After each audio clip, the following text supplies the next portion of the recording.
and the All Indiana Podcast Network. This is the News 8 Daily 8 Podcast, a Wish TV News 8 update. Hello, I'm Jeremy Jenkins, and this is your News 8 Daily 8 Podcast for Thursday, May 22nd. We begin with a story rocking the world of sport this morning. Colts owner Jim Irsay has passed away peacefully in his sleep at the age of 65. The team released a statement confirming the news overnight. In it, they say Jim's dedication and passion for the Indianapolis Colts, in addition to his generosity, commitment to the community, and most importantly, his love for his family, were unsurpassed. Jim's generosity can be felt all over Indianapolis, the state of Indiana, and the country. He made philanthropy a daily endeavor.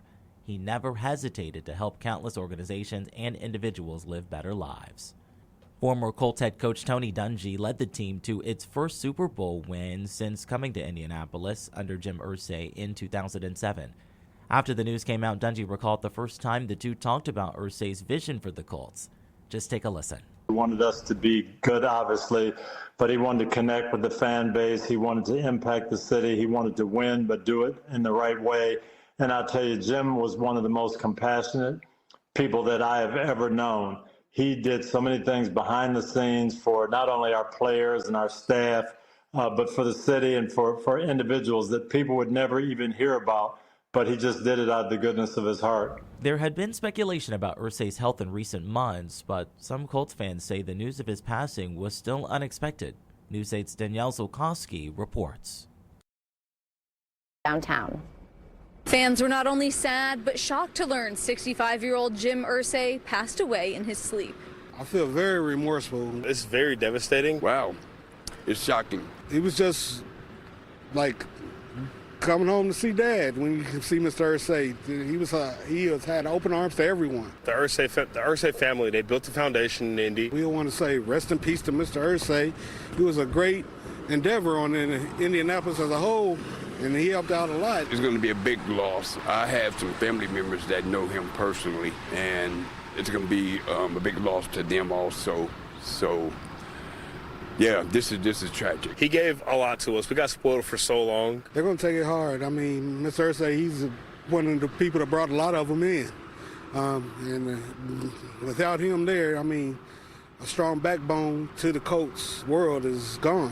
It's going to be missed forever. Our prayers are with you as far as the family and the organization, and he's in a better place, that's for sure. Ultimately, fans wanted to get across their condolences to the family as they learned of this shocking death in real time.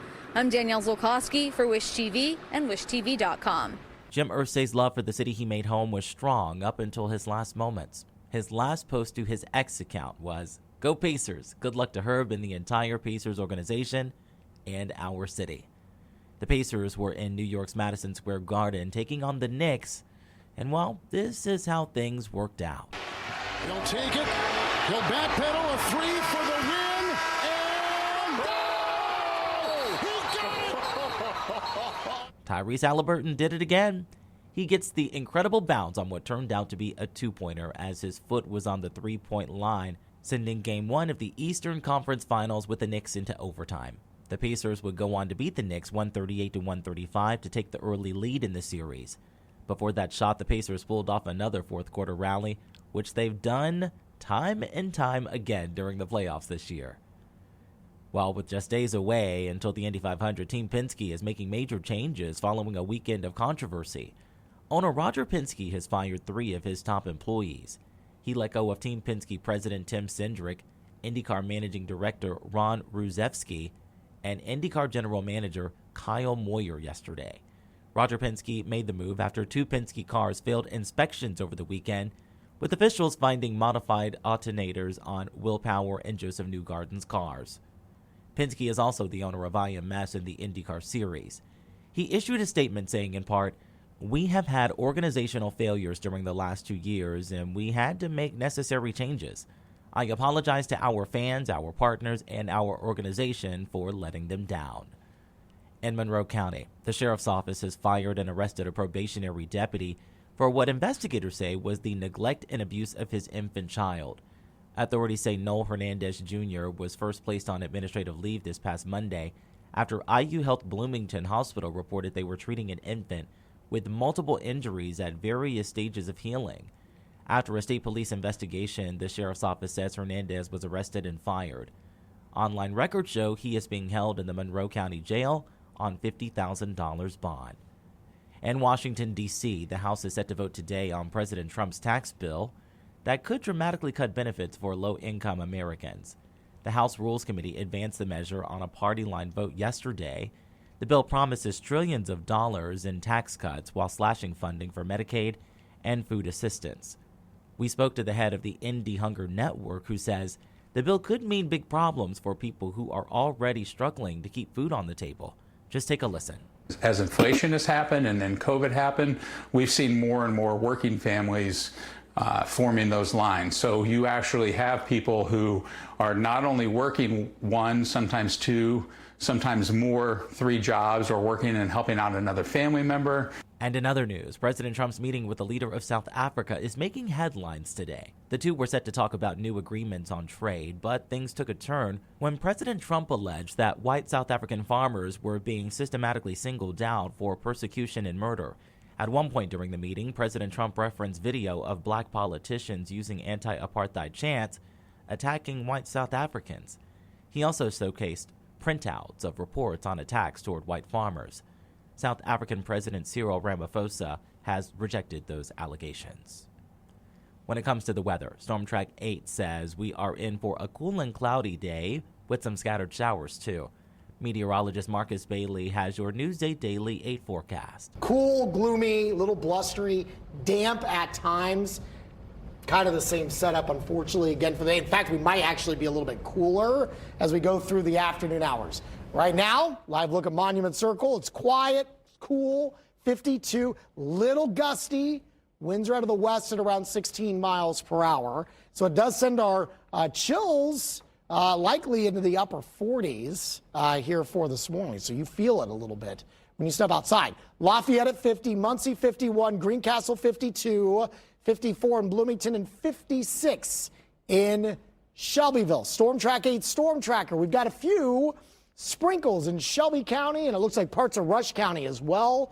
That's all kind of sliding down to the south. A little bit of light rain potentially north of the metro as well. Parts of Clinton, Tipton, northern Madison counties. Might be enough to get the windshield wipers moving, but nothing more than that. We could see an increase in our rain chances this afternoon as we kind of heat things up a little bit, not a lot.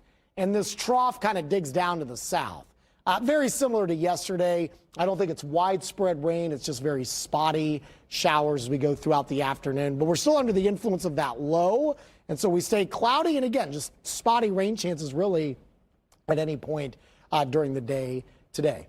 Numbers are really, really going to struggle. 53 at noon and 60 if we are lucky here in the city. Some of you up north may not even make it out of the 50s, mid-50s at that. Much closer to where our overnight lows should be in places like Kokomo and Muncie, Richmond, Lafayette, Greencastle at around 59. Well below average temperatures continue for a while. Race day forecast still potentially wet for parts of the state, and we still have several more rain chances as we head into Memorial Day and back to work next week. We'll time it all out in my Storm Track 8 forecast coming your way in just a few minutes. To get a peek at Marcus Bailey's full forecast, just head over to wishtv.com, or you can download the Wish TV Storm Track 8 app. And don't forget to check out our Storm Track 8 weather blogs. This has been your News 8 Daily 8 podcast for Thursday, May 22nd.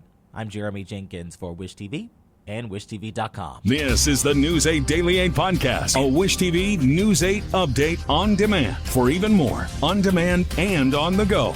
Connect with Wish TV on Facebook at wishtv.com and on the free Wish TV mobile app.